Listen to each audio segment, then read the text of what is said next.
was born in Nairobi, Kenya, during the period of Indian independence movement, and got involved in the activities of the freedom movement in East Africa, where we were second-class citizens. The first class were the white, we were the Asians, the second class, and the Africans whose country we belonged to were the third-class citizens of the country. My father was an auxiliary in the First World War, and he came here in 1922, and though we hated the British government, we loved the British people and the education, so he was determined that after his visit here he would send all his children to England to study, and that is what has happened. When I first landed here, I couldn't believe a white man calling me dear and picking up my suitcase.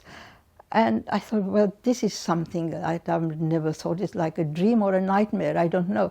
But I was amazed that a white man could call me a dear, and thank you, madam. And that was the first introduction to my relationship with the British in this country, and the kindness that you were shown.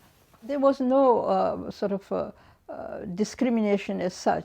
Where there was, many times I would go looking for digs, and you would have notices outside, no coloreds and no blacks.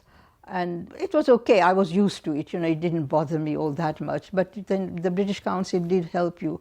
You have to just go by the flow, and eventually you find your own way of finding your own friends or landladies or whatever. I'm not a writer, I'm not a journalist, I just dabble into history. And my book, India in Britain, was the first book ever written by anybody who says what the history of Indians, the Indian contribution to the British way of life was in this country.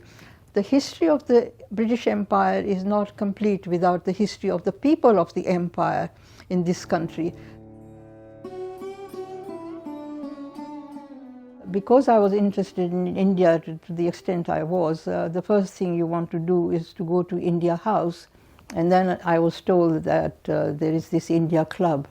And that is how I got introduced to the India Club, and I have been going there ever since.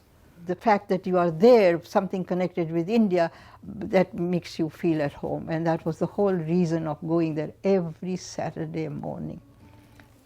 And they used to have sometimes, I think, musical things. Somebody might play some harmonium and something like that. You discuss things, they ask you. So it really was like going home. It is historical, it is political platform also. But more than that, it has been the linchpin between India and Britain, and there is no other club like that. It was here in India, in Britain, literally, physically, and spiritually.